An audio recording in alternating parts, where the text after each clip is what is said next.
Billionaire CEO was sitting alone at the wedding until a stranger whispered, "Pretend you're with me."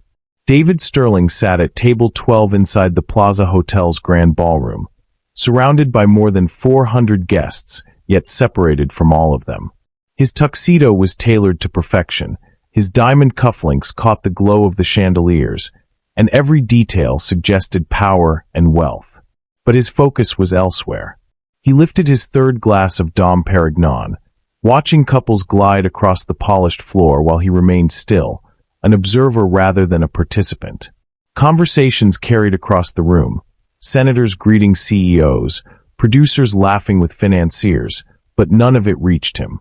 His steel-gray eyes moved with precision, not out of enjoyment, but habit, the same calculation that had built his $3.2 billion empire. For all the success surrounding his name, the space beside him remained empty. That changed when a woman in a navy dress stepped forward, her approach quiet and unhurried. Without introduction or hesitation, she leaned close enough that only he could hear. For words cut through the noise of the ballroom and disrupted the walls he had so carefully built around himself. "Pretend you're with me." What happened next turned this billionaire's world upside down. Tell us where you're watching from in the comments, and subscribe for tomorrow's story. Let's begin. Rebecca Chen had traveled nearly 3,000 miles for this wedding, never expecting her evening would lead her toward the most unlikely person in the room.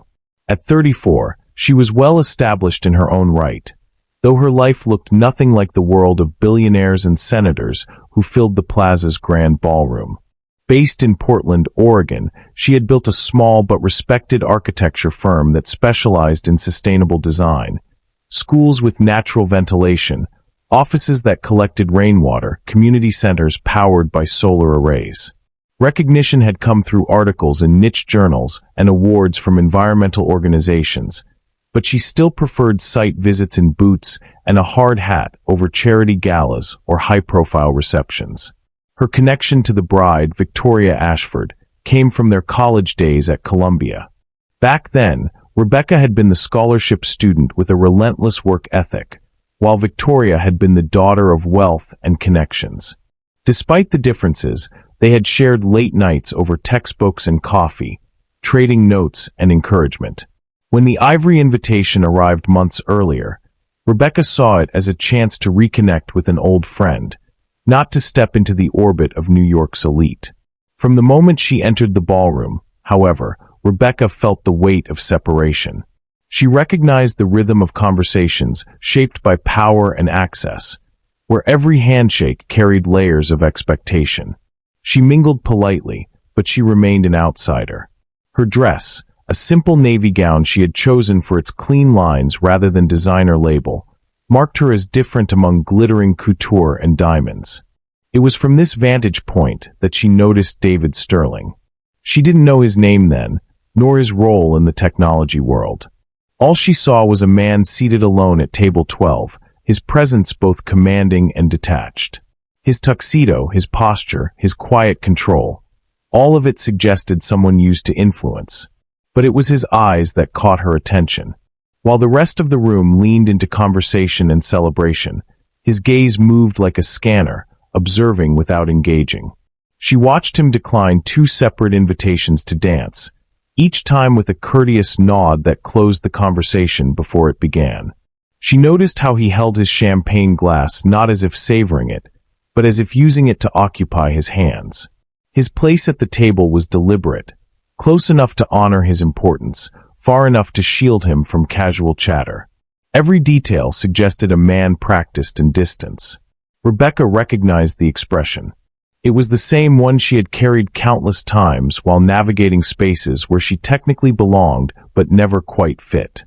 Growing up in a small Oregon town as the daughter of Taiwanese immigrants, she had often felt like an observer at gatherings where she was present but not fully included. That memory, lingering quietly in her, stirred as she watched him. The decision to approach him didn't come quickly. She waited through the course of an hour, balancing the risk of intrusion against the pull of empathy. Most people in the room seemed eager to be seen by him, or by someone like him. She saw the subtle shifts of posture when guests passed his table, the sidelong glances, the almost imperceptible hesitation that marked calculation. Was he approachable? Was there something to gain? Rebecca had no such agenda. What moved her was the unmistakable air of solitude surrounding a man who, by every outward marker, had no reason to be lonely. Finally, as the string quartet slid into another familiar standard, she set her glass down, drew in a measured breath, and began walking toward him. Her approach was careful. Not tentative, but respectful, as though stepping into a circle she had not been invited into. David Sterling didn't notice her until she was nearly at his side. When he finally turned, the look in his eyes was not irritation but surprise. Few people ever reached him without preamble, without signaling purpose. Rebecca leaned slightly closer, enough that her voice would not carry beyond him. Her words were simple, delivered with calm assurance. "Pretend you're with me." David blinked, his grip tightening briefly on the stem of his glass. Of all the lines he had heard in rooms like this, of all the requests wrapped in compliments and proposals, these 4 words stood apart. They contained no pitch, no introduction, no context. Just an invitation that unsettled the structure he relied upon. He studied her, searching for the angle. The gown was elegant but understated. No glittering jewelry to signal wealth, no badge of affiliation. Her expression was steady, not flirtatious, not desperate, but purposeful in a way that seemed disarmingly genuine. "You don't know who I am," he said quietly, more a statement than a question. "You look like someone who doesn't want to be here alone," she replied. It was an answer stripped of artifice. She had named what she observed rather than what she assumed. That subtle honesty disarmed him in a way he hadn't expected. For a long moment, he considered how to respond. He could dismiss her with polite detachment, as he had done with countless others. He could shield himself, preserve the distance that kept interactions manageable. Yet something about her presence, unhurried, without calculation, challenged that reflex. Confusion mingled with curiosity. His world was one of constant scrutiny, where every word might be weighed for advantage. To encounter someone who spoke without pretext felt almost foreign. He felt skepticism rise, but alongside it, a flicker of intrigue he couldn't immediately suppress. Rebecca, sensing his hesitation, remained at ease. She didn't push further or fill the silence. Instead, she allowed space, as if offering him control over the direction. This restraint was unusual in his world, where people usually rushed to close the gap, eager to establish themselves. At last, he gestured toward the empty chair beside him. "If you're serious, sit." She did, settling gracefully, her posture relaxed but attentive. Around them, the ballroom continued its rhythm of laughter, music, and clinking glasses. At table 12, however, a new dynamic had begun, one that contrasted sharply with the orchestrated connections unfolding elsewhere in the room. David still carried his skepticism, but now it was tempered with curiosity. Who was this woman who had crossed the invisible barrier? Why had she spoken to him without deference or expectation? For Rebecca, the act itself was enough. She had seen someone alone in a crowded room, and she had chosen to close the distance. Whatever came next was unknown, but in that moment, the balance shifted. 2 worlds had brushed against each other. The insulated life of a Silicon Valley billionaire and the grounded principles of an architect who valued human presence above performance. For the first several minutes after Rebecca sat beside him, David kept his guard high. His responses were short, his tone measured, as though he were testing for hidden motives. This was his default posture. Everyone wanted something. A partnership, an investment, a favor, a door opened by his name. Years of being studied and assessed had trained him to assume every approach carried an agenda. Rebecca noticed the pattern quickly. Each time she offered a thought, he answered with careful brevity, his gaze steady but detached. Where another guest might have tried harder to impress, she simply allowed the silence when it came. She wasn't there to win him over, and that difference showed. Finally, she broke the stalemate with an unexpected question. "What do you enjoy building?" The wording made him pause. Most people asked about his companies, his latest venture, or the market's direction. She hadn't mentioned profit, innovation, or legacy. Instead, she'd chosen a word that touched on creation, not valuation. Building, he repeated. Yes, she said. Some people build teams. Some build systems. Some build spaces. I'm curious what kind of building keeps you interested. For the first time that evening, his expression softened. I build companies, he answered almost automatically, then added after a beat. But really I build solutions. Problems never stop. That's the only constant. Her eyes lit up in recognition. That's architecture in a sentence. People think we design walls and roofs, but most of the work is solving problems, light, airflow, energy, how people will actually live in a space. It's all about asking what problem the building is supposed to solve. Something shifted. He had expected her to listen politely, perhaps angle toward his resources, but she met his words with an insight from her own world. Not flattery, not redirection, connection. You're an architect, he said, more statement than question.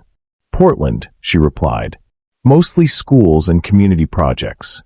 Nothing that would show up in an architectural magazine you'd recognize. That doesn't sound like nothing. It's not nothing, she agreed. But it's not glamorous. Which is fine. I'd rather see kids in classrooms that don't feel like concrete boxes than see my name in glossy spreads. David studied her carefully, waiting for the subtle shift toward self-promotion, but it never came.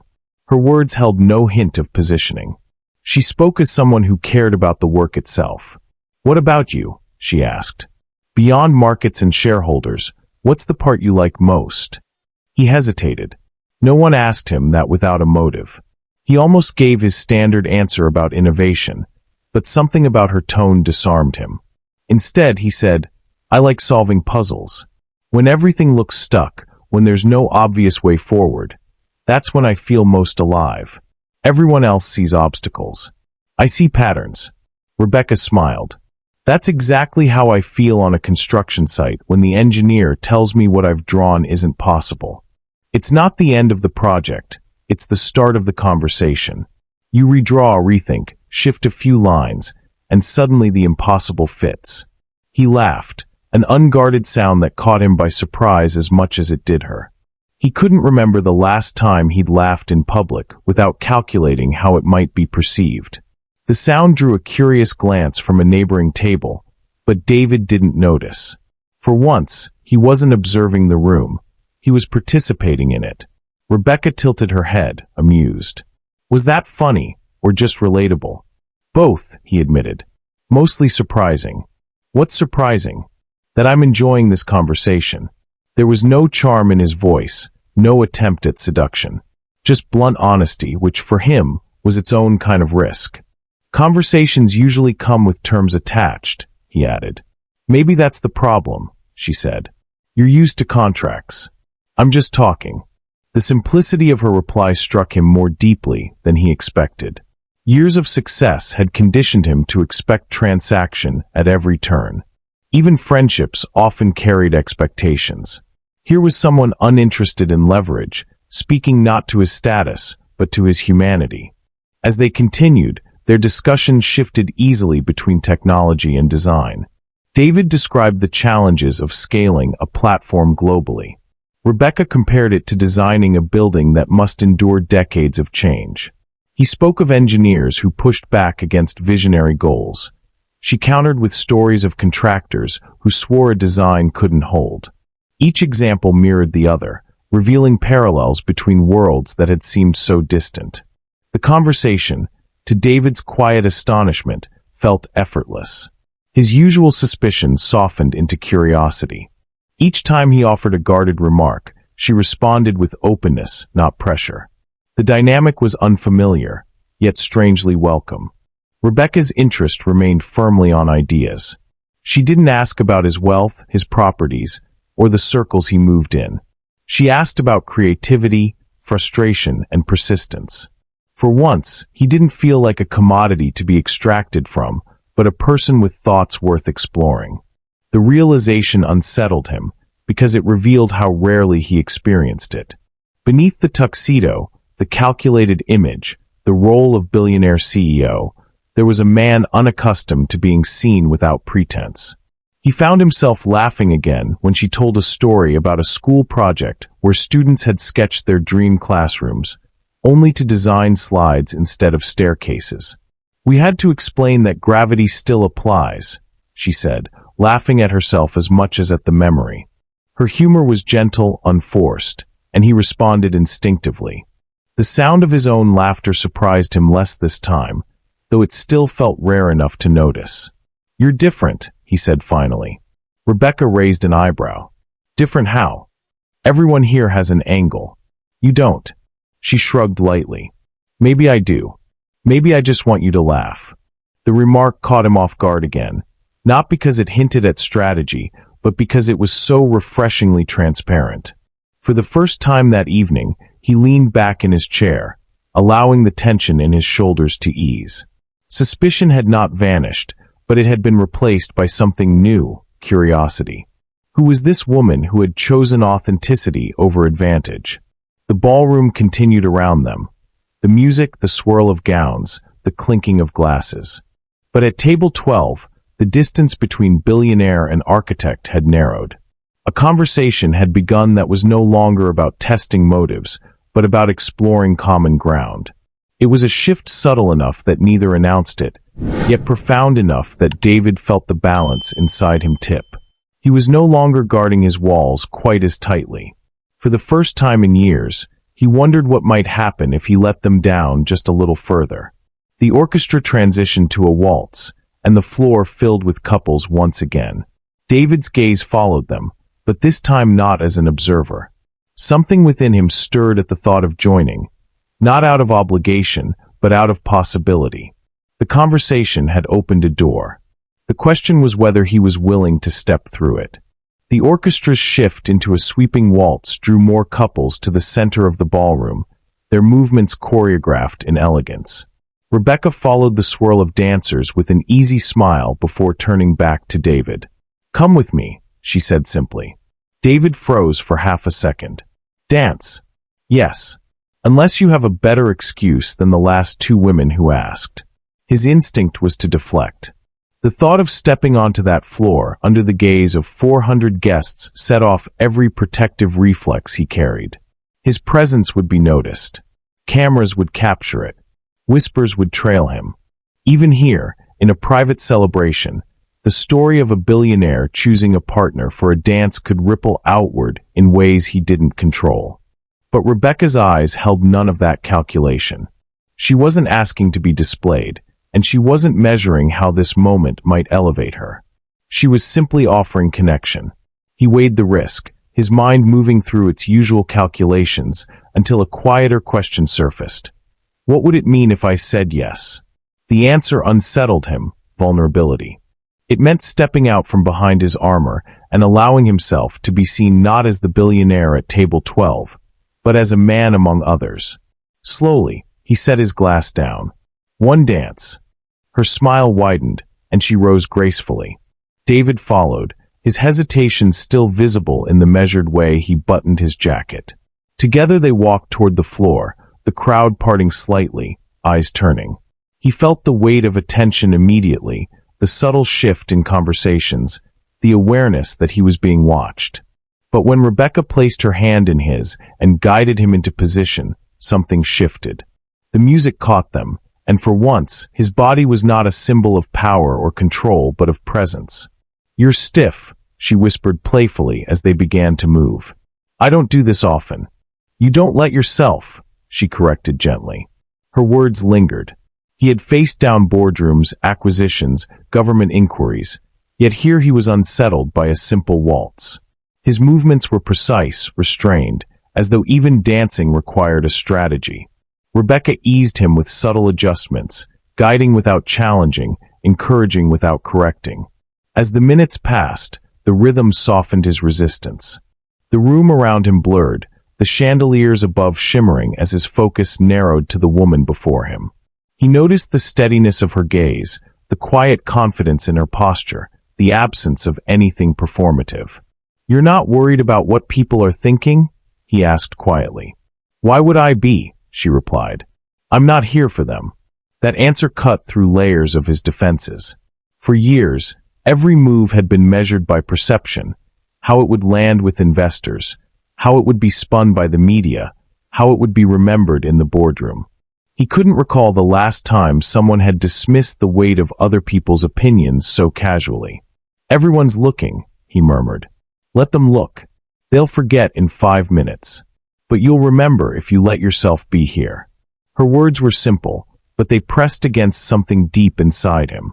He realized he had spent so long watching life happen from a controlled distance that he had forgotten how to simply be in a moment. The steps carried them across the floor, and for the first time, David allowed himself to move without restraint. He wasn't thinking about appearances, wasn't cataloging the faces around them.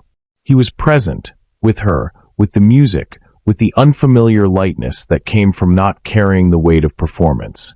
Rebecca noticed the change and smiled. Better. He surprised himself by laughing again, the sound blending with the music. "You're relentless. Only when it matters."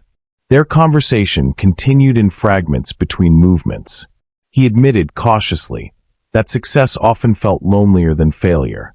She shared how her work, though meaningful, sometimes left her isolated in a city that prized profit over principles.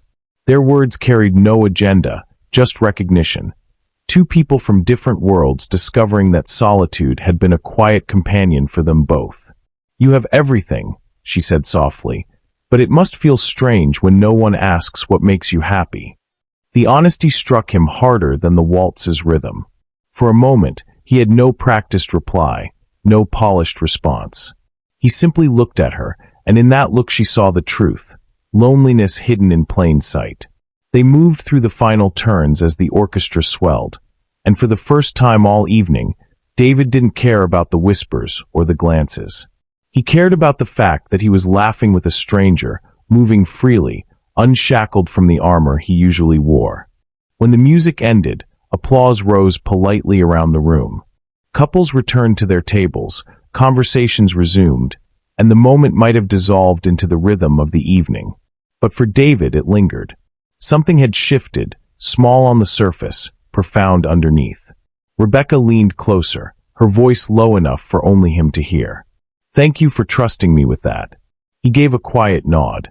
Words didn't come easily, but gratitude flickered in his expression. As they left the floor and began walking back toward their table, David felt the pull of his old instincts. The urge to retreat behind control, to dismiss the experience as temporary. But the warmth of the dance resisted those defenses. For once, he didn't want to shut it out. Rebecca sensed the weight of the moment and broke the silence gently. "Would you like some air?" The suggestion landed with unexpected clarity. A chance to step beyond the ballroom, beyond the eyes, into something less rehearsed. David considered, then said simply, "Yes." The decision carried them toward the exit, away from the chandeliers and applause, toward the quiet streets that bordered Central Park. Their next conversation would not take place beneath crystal lights but beneath the night sky, a shift from public vulnerability to private revelation. The cool air outside the plaza was a sharp contrast to the warmth of the ballroom. The sounds of music and conversation faded as David and Rebecca stepped out beneath the city's night sky. A thin breeze moved across Fifth Avenue, carrying the rustle of early autumn leaves from Central Park just across the street. David paused briefly at the curb, his eyes scanning the line of black cars idling, chauffeurs waiting, headlights cutting through the dark. It would have been effortless to retreat into one of them, disappear behind tinted glass, and restore the distance he knew so well. Instead, he turned to Rebecca. "Let's walk," he said. She nodded without hesitation. Together they crossed into the park, the glow of the hotel receding behind them. The gravel path was dim, lit occasionally by old-fashioned lamps. Their steps fell in rhythm, the city's hum softened to something quieter, almost intimate. For several minutes they walked without speaking. David's hands remained in his pockets, shoulders slightly tense, as if gathering words that were rarely shared. Rebecca didn't push. She let the silence settle, understanding instinctively that he wasn't avoiding her. He was deciding how much of himself to reveal. Finally, he spoke. "You were right earlier. People rarely ask what makes me happy." Rebecca turned her head, waiting. "I've built things most people only dream about. Companies, technologies, wealth. My name carries weight in rooms I never imagined I'd enter.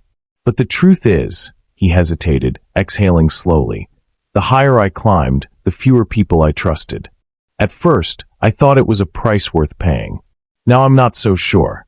His voice was low, almost flat, but beneath it ran something more fragile. Rebecca listened carefully. "You feel isolated." He gave a short nod. "Success magnifies distance. Every interaction becomes a negotiation. Even friendships start to feel like transactions. You can't tell who's genuine and who's calculating. Over time, you stop giving anyone the benefit of the doubt." They passed a bench where a pair of teenagers laughed, sharing earbuds, lost in their own world. The contrast wasn't lost on him. He glanced briefly before looking away. "I miss that," he said quietly. "What part?" "Being with someone without wondering what they want from me. No strategies.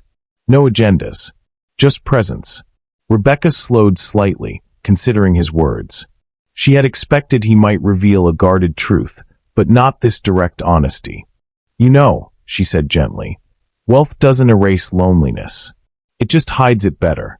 People assume you have everything, so they don't think you could be missing anything." David's eyes flicked toward her. He wasn't used to people speaking to him without caution, yet her tone carried no judgment, only recognition. "You're not surprised?" he asked. "I'm surprised you said it out loud," she admitted, "but not surprised it's true." He almost smiled at that. "Most people wouldn't believe me if I told them. That's because most people measure life by what they don't have. They think once they reach your level, the problems disappear." "Do they?" "No," she said simply. "The problems just change." They continued along the path, the city's skyline rising beyond the trees. David felt an unfamiliar lightness in speaking this way. He had shared facts about his empire countless times, revenues, acquisitions, strategies, but rarely had he allowed anyone into the private cost of it all. "My father worked until his hands broke down," he said suddenly. "Factory shifts, 6 days a week. His dream was stability. When I started building companies, I thought if I could give him comfort, that would be enough. He died before I reached the first billion." Rebecca walked in silence, letting the words rest between them. "I thought I was building freedom," David continued. "But sometimes I wonder if I just built higher walls." The confession startled him even as he spoke it. He rarely admitted uncertainty, even to himself. Yet here, in the dim quiet of Central Park, with a woman he had met only hours earlier, he found himself stripping back the layers of defense. Rebecca stopped at a small bridge where the path curved over a narrow stream. She leaned lightly against the stone railing, facing him. "Maybe the walls weren't the mistake," she said thoughtfully. "Maybe the mistake is thinking you can live inside them alone." The simplicity of her response struck him. No lectures, no platitudes, just a reframing that suggested connection rather than solitude. "You don't treat me like a commodity," he said finally. "You're not," she answered. "You're a person. Complicated, successful, maybe difficult sometimes, but still a person." The words carried more weight than she intended, and David felt them land with a quiet resonance. For so long, he had been approached as an opportunity, a target, a name. Here, he was simply a man on a walk, talking with someone who wasn't impressed by his fortune or afraid of his title. They resumed walking, their pace slower now. The park opened briefly into a clearing, city lights flickering beyond the trees. "Rebecca," he said softly, as if testing the sound of her name. "Do you know who I am?" She gave a half smile. "I know enough. I'm not hiding it. I'm David Sterling." "I gathered," she replied. "But I didn't approach you because of your name." He searched her face, looking for any trace of disbelief, but found none. She met his gaze evenly, her calm presence grounding him in a way that was rare, almost unsettling. "Then why?" he asked. "Because you looked like someone who needed a human moment," she said. "Not a business pitch. Not admiration. just someone to sit with. David exhaled, a sound halfway between relief and exhaustion. It wasn't just her words, but the conviction behind them. For once, he didn't feel like a man being managed, courted, or evaluated. The path ahead curved toward the edge of the park, where traffic and city noise would soon return. Their walk was ending, but the shift within him wasn't temporary. For the first time in years, he felt the possibility of connection that wasn't calculated. Rebecca glanced at him as they approached the streetlights. "You know," she said, "wealth can be a barrier. But it can also be a bridge, if you let it connect you instead of separate you." Her words lingered as they reached the park's edge. He realized this evening had given him something he hadn't known he needed. Not admiration, not validation, but authenticity. The night had begun with isolation at table 12. Now, as he walked beside Rebecca, David sensed the beginning of something far more valuable than all the power in the ballroom. The simple truth that genuine connection was still possible. The following morning, sunlight streamed across the Hudson and into David's penthouse. Floor-to-ceiling glass bathed the room in golden light, bouncing off polished stone floors and the carefully curated art that hung on his walls. It was a home that proclaimed triumph, the kind of place journalists photographed for glossy lifestyle magazines. Yet, sitting at the long dining table with a single cup of coffee, David felt the same emptiness he had known at table 12 in the Plaza Hotel the night before. He turned the night's events over in his mind. Rebecca's words echoed with unusual persistence. "You look like someone who needed a human moment." It had been years since anyone had spoken to him like that. Most conversations in his life followed predictable scripts. Investors probing for information, board members pressing for strategy, acquaintances hinting at collaborations or invitations to exclusive gatherings. Each relationship was framed by utility. The more he succeeded, the less room there seemed to be for exchanges without expectation. David had grown accustomed to calling this network support. In reality, it was infrastructure, strong, reliable, but transactional. The truth he was beginning to face was that infrastructure couldn't replace intimacy. The more he reflected, the clearer it became. He had been surrounded by people, but deprived of connection. Every strategic partnership, every carefully managed friendship had reinforced his professional stature while simultaneously eroding his ability to trust. He remembered the countless evenings where he had stood in crowded rooms, shaking hands with senators, celebrities, and executives, only to retreat to a hotel suite alone.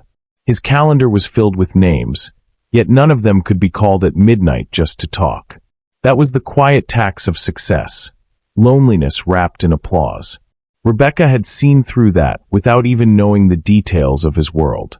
Their walk through Central Park lingered in his memory, not for its drama, but for its simplicity.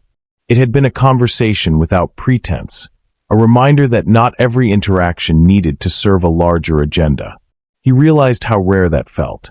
When he considered it more deeply, he recognized the pattern extended beyond his personal life. Even within Nextech, the company he had built, he rarely allowed relationships to develop beyond professional boundaries. Employees admired him, feared him, or carefully courted his favor, but few could claim to know him. He had cultivated that distance intentionally. Armor had seemed necessary, protection against exploitation, disappointment, and vulnerability. But armor came with consequences. What kept harm out also kept connection away. But armor came with consequences. What kept harm out also kept connection away. Rebecca had hinted at this when she said that wealth didn't erase loneliness. It hid it better. He could see now how accurate that was. His achievements had given him security, influence, and status. They had also created walls that disguised the cost of isolation. From the outside, his life looked enviable. From the inside, it often felt hollow. As he turned this over, he recalled Rebecca's own admission in the park, that even her smaller-scale recognition as an architect had shifted how people interacted with her. Clients, colleagues, even acquaintances often viewed her less as Rebecca the person and more as Rebecca the professional. Though her firm was modest compared to his empire, she understood the same dissonance. being valued for accomplishments rather than identity. That recognition struck David powerfully. Success, whether measured in billions or in magazine features, could distort relationships. American culture celebrated the achiever, the builder, the winner. It rewarded those who climbed, often without asking what they lost along the way. The story of achievement rarely included its emotional costs. He thought back to the Silicon Valley garage where it had all begun. In those early days, connection was abundant. He and his co-founder worked shoulder to shoulder, brainstorming solutions late into the night. Friends dropped by with takeout, offering encouragement when funds were low. Back then, every conversation felt authentic, uncalculated. They were united by possibility rather than strategy. How different it felt now, decades later, sitting in a glass tower penthouse overlooking Manhattan. He had built everything he once dreamed of, only to find himself longing for the very human presence that had fueled his beginnings. It dawned on him that the armor he wore was both necessary and destructive. It protected him from exploitation, but it also imprisoned him. Successful people often believed they had no choice but to harden themselves, and perhaps that was true in part. But in his case, the armor had become so heavy it prevented him from moving freely through life. Rebecca had managed to slip past it not by force, but by simplicity. She had seen a man sitting alone and chosen kindness. That act had pierced through layers of defense in ways strategic alliances never could. David realized this was the price he had been paying for years. Security at the expense of intimacy, strategy at the expense of presence. The isolation wasn't accidental. It was the direct result of the way he had structured his life, both personally and professionally. The clarity unsettled him, but it also presented possibility. If the problem was armor, perhaps there was a way to remove parts of it without dismantling everything. He couldn't abandon responsibility, nor did he want to. But he could learn to differentiate between necessary protection and unnecessary distance. He thought again of Rebecca's steady response when he revealed his wealth. She hadn't recoiled, flattered, or adjusted her demeanor. She had simply acknowledged it and continued the conversation. That was the kind of presence he had been missing. As the city stirred below, David set his empty coffee cup aside and leaned back in his chair. For the first time in years, he wasn't thinking about quarterly earnings or international markets. He was thinking about connection, how easily it had slipped away, and how deeply he wanted it back. The night at the wedding had not solved anything, but it had revealed something important. Success alone could not satisfy the human need to be known and understood. Now he faced the next question. If he had spent years constructing armor to protect himself, what would it take to begin lowering it? Later that week, David found himself replaying conversations he'd had with Rebecca. Not just the words, but the tone, the absence of calculation. In a world where nearly every interaction came with an agenda, her approach had felt rare, almost revolutionary. Rebecca had explained her view simply. You don't need to enter every conversation with a plan. Sometimes people just need to be acknowledged, not managed. It struck him because his world had thrived on the opposite principle. Every exchange in business, politics, and even philanthropy was shaped by negotiation, trade, or leverage.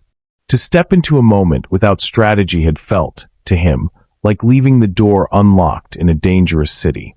Yet Rebecca insisted it was the only way to let real connection grow. Her philosophy wasn't naive. She wasn't blind to how people could manipulate or take advantage of others. But she believed that constant suspicion poisoned the possibility of authentic exchange. You can't ask for trust, she had said while they walked in the park, if you never give any.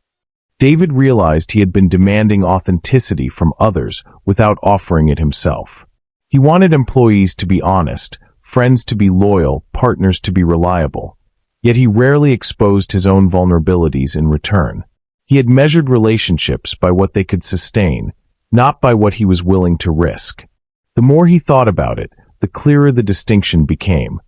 Networking was a transaction, a trade of introductions and favors. Connection was something else entirely. Connection required presence, humility, and above all, the courage to be seen. That word, courage, lodged in his mind. Vulnerability had always felt like weakness in his circles, an open door to exploitation. But Rebecca framed it differently. It's not weak to let people see who you are. It takes strength to do that in a world that rewards masks. For David, this reframing was profound. He had built his career on precision, control, and the ability to anticipate every move 3 steps ahead. Vulnerability, in that context, seemed reckless. But what if it wasn't? What if vulnerability was not about losing power, but about choosing connection?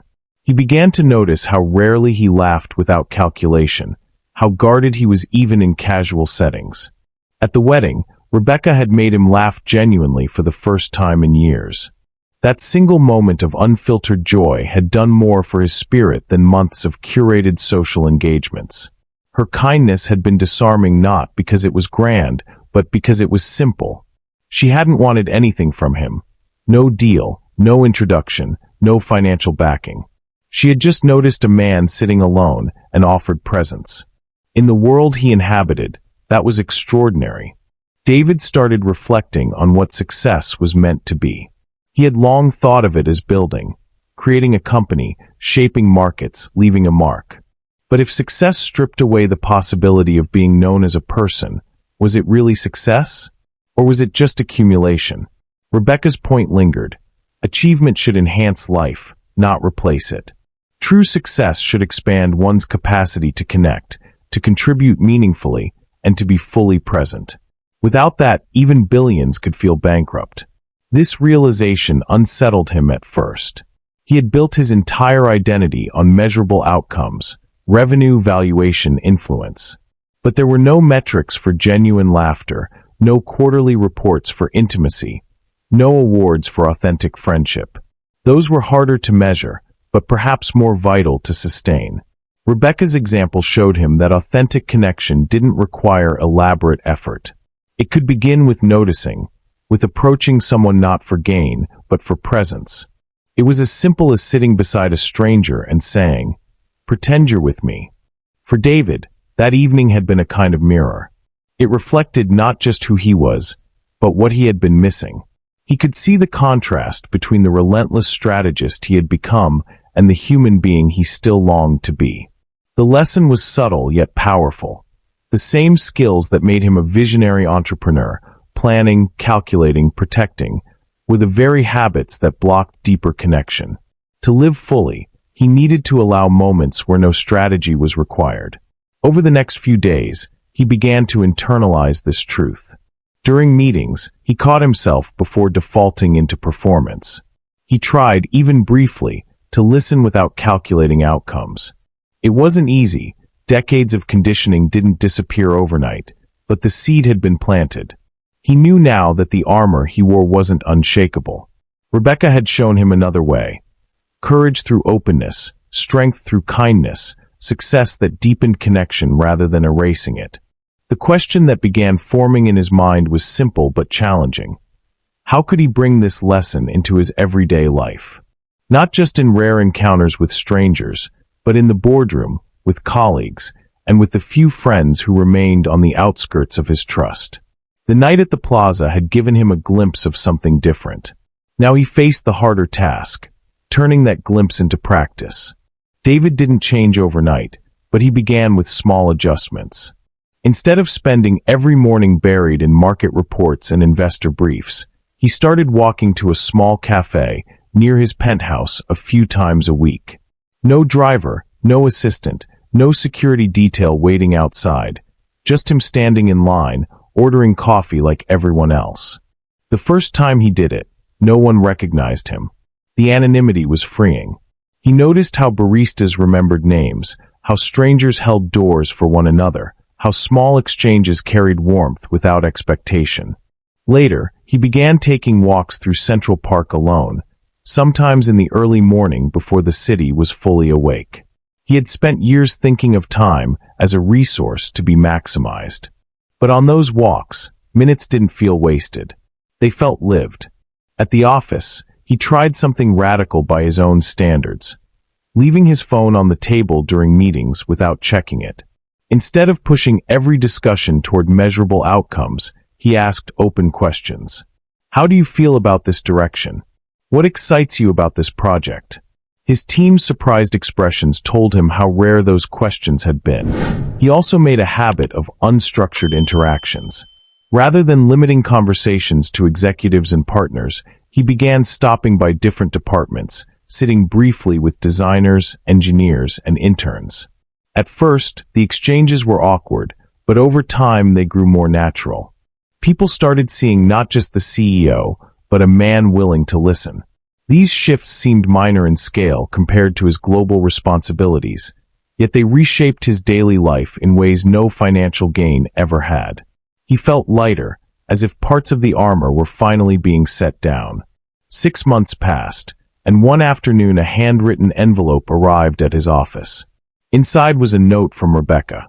She had enclosed a photograph of her latest architectural project, an eco-friendly community center being built in a Portland neighborhood. The letter was short, written in neat, confident handwriting. David, I thought you'd appreciate seeing this project finished.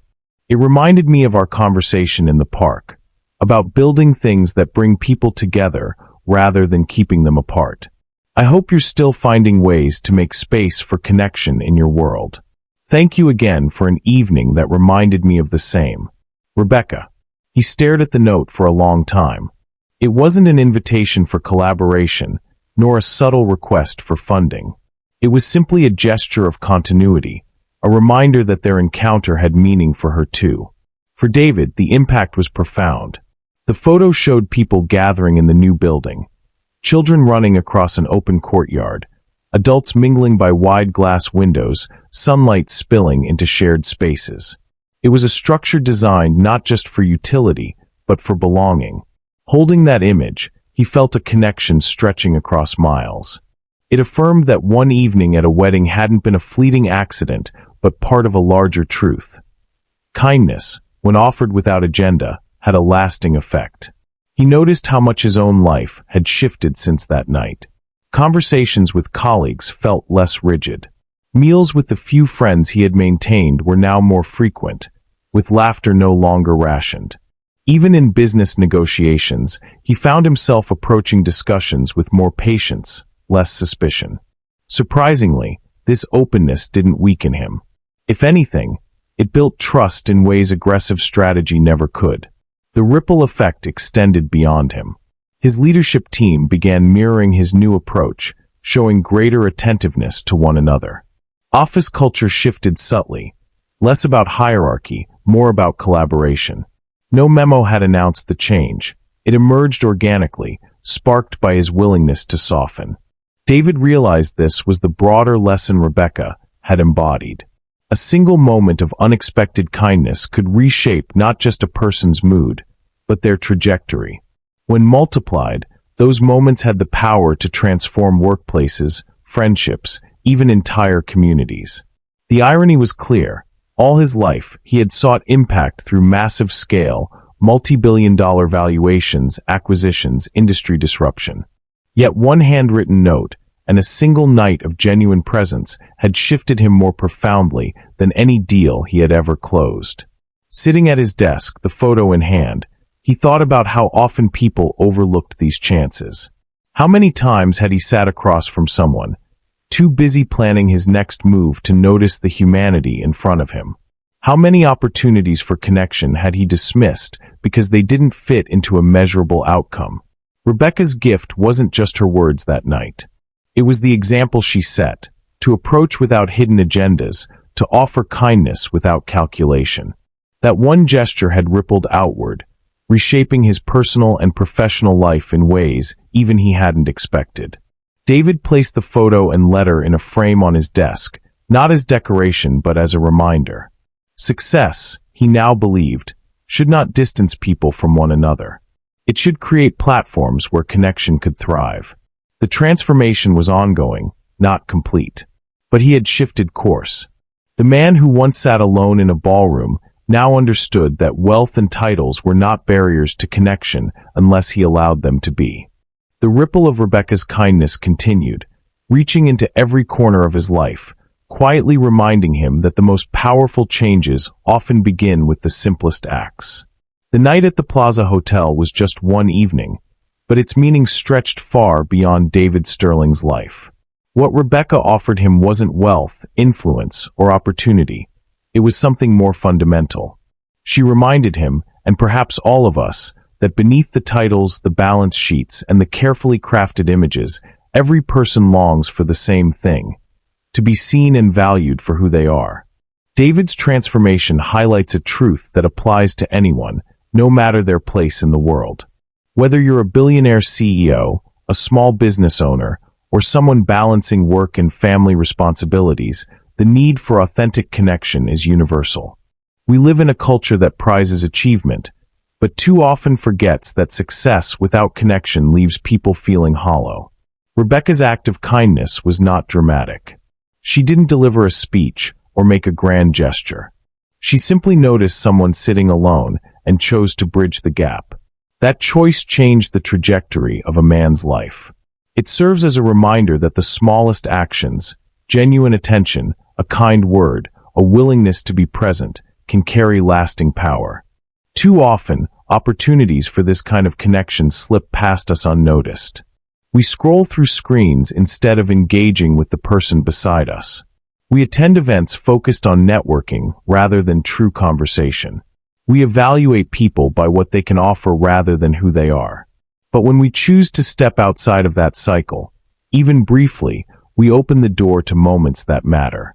David's story illustrates that vulnerability is not weakness.